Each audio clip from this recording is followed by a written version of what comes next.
ദൈവമായി വന്നുവല്ലോ. വിശ്വാസത്താൽ യേശുനാഥനെ തിരിച്ചറിയുന്ന ഏവർക്കും ഈശോ മിശിഹായ്ക്ക് സ്തുതിയായിരിക്കട്ടെ. തിരുസഭാ മാതാവ് ഇന്ന് നമുക്ക് നൽകുന്ന വചനധ്യാനം ലൂക്കായുടെ സുവിശേഷം 9-ാം അധ്യായം 7 മുതൽ 9 വരെയുള്ള വാക്യങ്ങളാണ്. ഹെറോദോസ് അന്തിപ്പാസ് രാജാവ് യേശുവിനെക്കുറിച്ച് കേട്ട് ആശയക്കുഴപ്പത്തിൽ എത്തിച്ചേരുന്നതാണ് സുവിശേഷം. ഒന്നാമതായി ഹെറോദോസിൻ്റെ ജിജ്ഞാസ.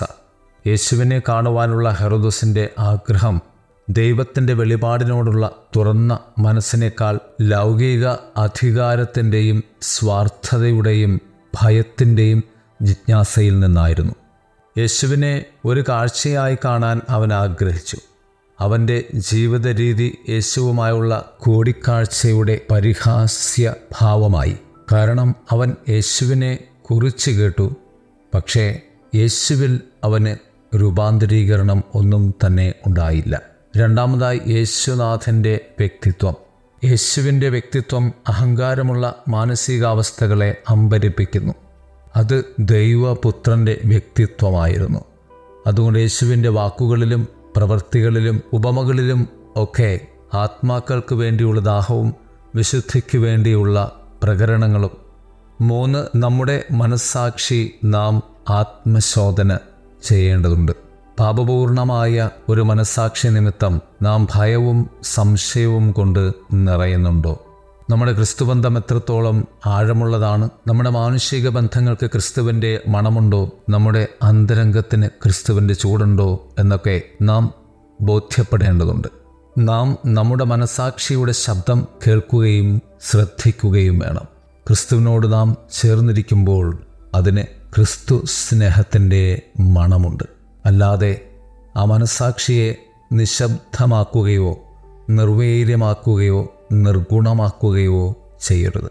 ഏറ്റവും ഒടുവിലായി ജനത്തിൻ്റെ ഹൃദയത്തിൽ യേശുവിൻ്റെ നിക്ഷേപം. ദൈവകൃപയെ അറിയിക്കാൻ എല്ലാത്തരം ആളുകളുടെയും ജീവിതത്തിൽ സ്വയം നിക്ഷേപിക്കാൻ യേശു അവരെ പ്രത്യേകമായി തിരഞ്ഞെടുക്കുകയാണ്. ഓരോ മനുഷ്യൻ്റെ ഉള്ളിലും ദൈവ മകനും മകളും ആകുവാനുള്ള ദൈവിക സാധ്യതകളെ ദൈവം നിക്ഷേപിച്ചിട്ടുണ്ട്.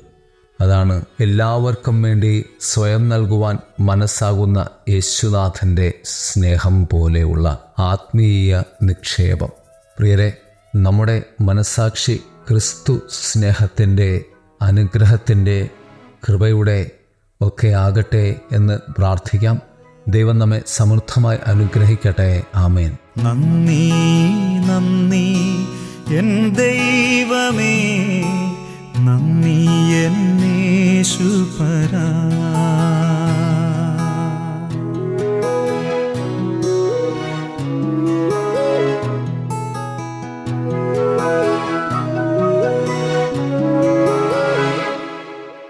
നന്ദി നന്ദി എൻ ദൈവമേ, നന്ദി എൻ യേശുപരാ. നന്ദി നന്ദി എൻ ദൈവമേ, നന്ദി എൻ യേശുപരാ. എണ്ണമില്ലാതുള്ള നന്മകൾക്കും അത്ഭുതമാർന്ന നിൻ സ്നേഹത്തിനും, എണ്ണമില്ലാതുള്ള നന്മകൾക്കും അത്ഭുതമാർന്ന നിൻ സ്നേഹത്തിനും നന്ദി നന്ദി എൻ ദൈവമേ, നന്ദി എൻ യേശുപരാ. നന്ദി നന്ദി എൻ ദൈവമേ, നന്ദി എൻ യേശുപരാ.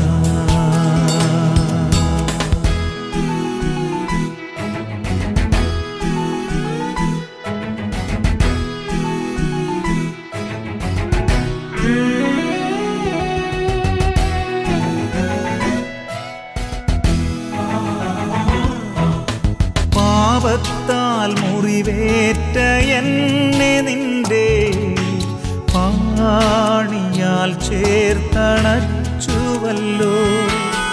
പാപത്താൽ മുറിവേറ്റ എന്നെ നിന്റെ ആണിയാൽ ചേർത്തണച്ചുവല്ലോ. നന്ദി നന്ദി എൻ ദൈവമേ, നന്ദി എൻ യേശുപരാ. നന്ദി നന്ദി എൻ ദൈവമേ, നന്ദി എൻ യേശുപരാ.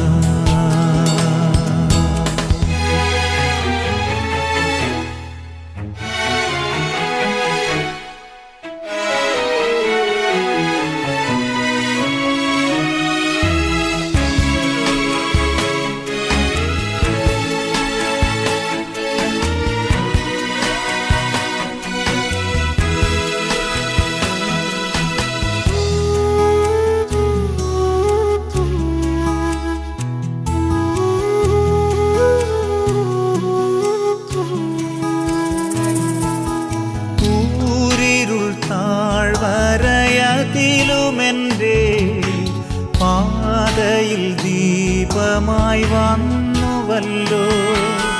കൂരിരുൾ താഴ്വരയതിലുമെൻ്റെ പാതയിൽ ദീപമായി വന്നുവല്ലോ. നന്ദി നന്ദി എൻ ദൈവമേ, നന്ദി എൻ യേശുപരാ. നന്ദി നന്ദി എൻ ദൈവമേ, നന്ദി എൻ യേശുപരാ.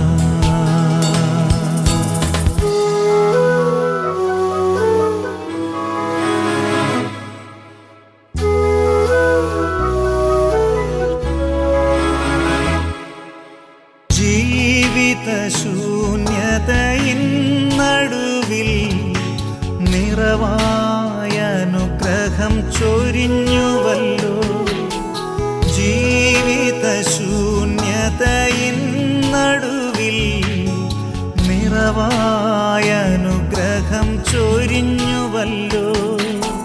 നന്ദി നന്ദി എൻ ദൈവമേ, നന്ദി എൻ യേശുപരാ. നന്ദി നന്ദി എൻ ദൈവമേ, നന്ദി എൻ യേശുപരാ. നന്ദി എൻ യേശുപരാ.